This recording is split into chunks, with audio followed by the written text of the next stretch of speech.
Anda kembali bersama kami di Hot Ekonomi. Ini adalah segmen terakhir kita membahas mengenai bunga kredit, masih bersama dengan Mas Eko. Nah, Mas Eko, selain kemudian kebijakan fiskal yang bisa dilakukan, yang tadi sudah Anda singgung, apa lagi yang bisa dilakukan pemerintah?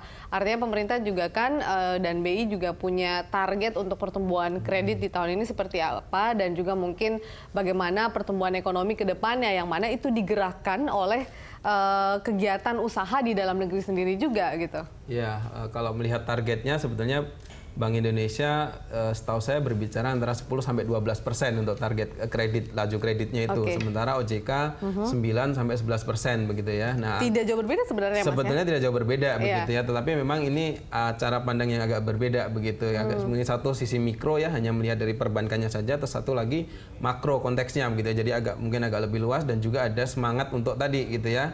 Kalau bisa ya BI rate-nya bisa turun lagi begitu kan. Mungkin di awal proyeksinya semacam itu. Jadi karena masih ada ruang untuk mendorong pertumbuhan, jadi kemungkinan itu ya yang menjadi alasan kenapa optimis bisa laju kredit itu di double digit gitu ya. Tapi itu over optimistic nggak sih, Mas, dengan kalau melihat realisasi kemarin ya sampai bulan November itu laju kredit 8,5 gitu ya. Sebenarnya untuk mencapai ke 12% atau 10% pun mungkin ya masih agak susah. Kenapa? Karena pertumbuhan ekonomi ya ke tahun ini gitu ya, itu sekitar ditargetkan 5,1. Nah, tidak jauh berbeda dengan realisasi mungkin di 2016, sehingga angka itu mungkin agak ya mudah-mudahan bisa dicapai gitu ya. Tapi untuk bisa ke double digit, ke angka 10% pun gitu ya, itu butuh usaha ekstra begitu ya. Tidak cukup hanya dengan bisnis as usual yang seperti yang terjadi saat ini begitu. Nah, berbicara tentang apa yang masih bisa dilakukan begitu ya, menurut saya sih ini ada momentum perbaikan harga komoditas begitu ya. Di beberapa harga komoditas itu mulai menunjukkan geliatnya kembali begitu ya, seiring dengan sebetulnya ini berawal dari OPEC menemui kesepakatan untuk bisa membatasi produksi minyak itu, kemudian menimbulkan optimisme kepada ekonomi global bahwa harga komoditas pun akhirnya mengikuti naik juga begitu.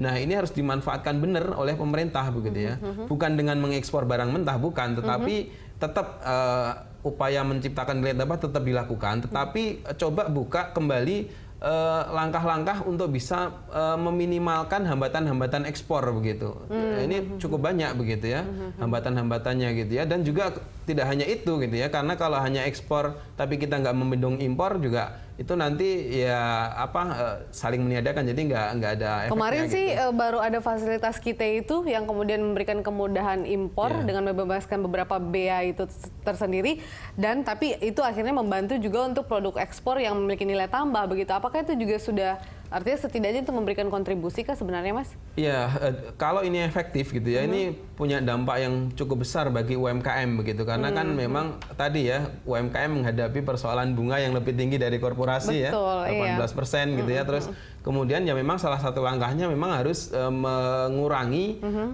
biaya-biaya atau beban-beban dari sisi mereka impor, kalau kemudian memang barangnya itu atau bahan bakunya itu nggak bisa kita sediakan dalam waktu cepat. Nah, ini memang akan membantu begitu ya, tetapi juga jangan hanya impornya yang dimudahkan gitu ya, tetapi juga harus ada dua gitu ya yang harus dilakukan, apa, yaitu pasarnya gitu, karena akses pasar bagi UMKM ini sangat vital gitu ya.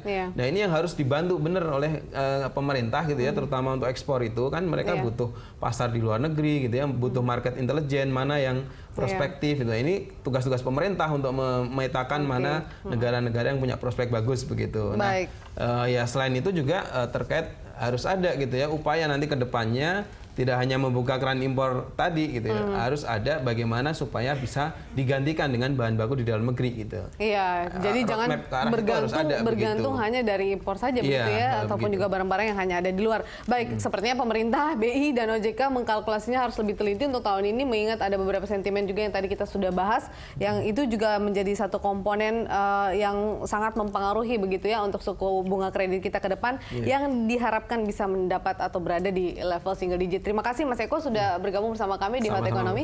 Dan pemirsa, sampai di sini kebersamaan kita dalam Hot Ekonomi. Anda bisa mengirimkan informasi dan saran ke email kami di redaksi@berita1.tv atau follow kami via Twitter, Facebook, YouTube, dan Instagram. Saya Veronica Moniaga, mewakili rekan Kevin Egan, undur diri. Sampai jumpa.